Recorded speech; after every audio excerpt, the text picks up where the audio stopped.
Magandang araw sa lahat, welcome po ulit dito sa atin channel ang Biyahe y Komida. Maraming salamat sa lahat ng nag-subscribe, indeed.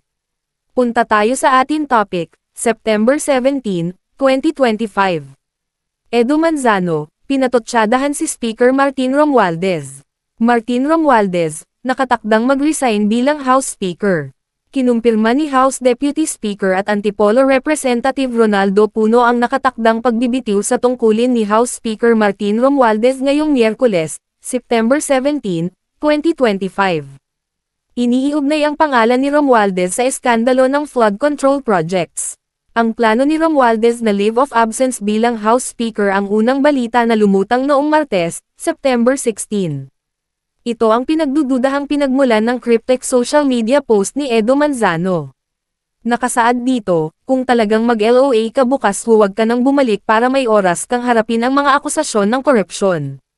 Sa mga entertainment personality, isa si Edu sa mga kritiko ng mga mambabatas, contractor, at mga tauhan ng Department of Public Works and Highways, DPWH, na isinasangkot sa mga anomalya sa flood control projects at paglustay sa bilyong-bilyong piso na mula sa buwis na ibinabayad ng sambayanang Pilipino.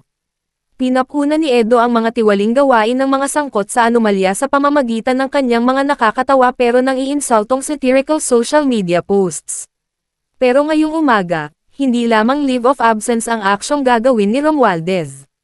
Kinumpirma ni Puno ang kanyang balak na pagbibitiw ni Romualdez bilang House Speaker.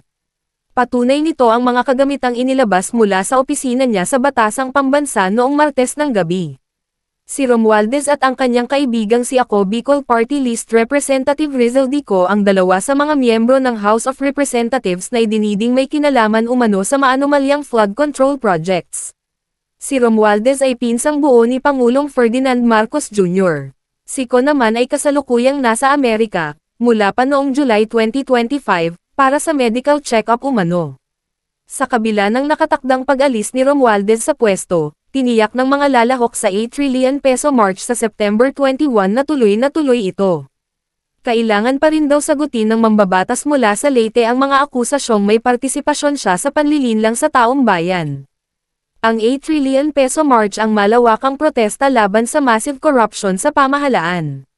Gaganapin ito sa Luneta Park, Manila, at sa People Power Monument, EDSA, Quezon City, sa araw ng paggunita sa ika-53 anibersaryo ng pagdedeklara ni dating Pangulong Ferdinand Marcos Sr. ng Batas Militar noong September 21, 1972. E-follow ang Facebook page ni Edu Manzano. At laging bisitahin ang website pep.ph. E-click ang link sa description box. At yan ang ating latest showbiz chika update for today. Huwag kalimutan mag-subscribe.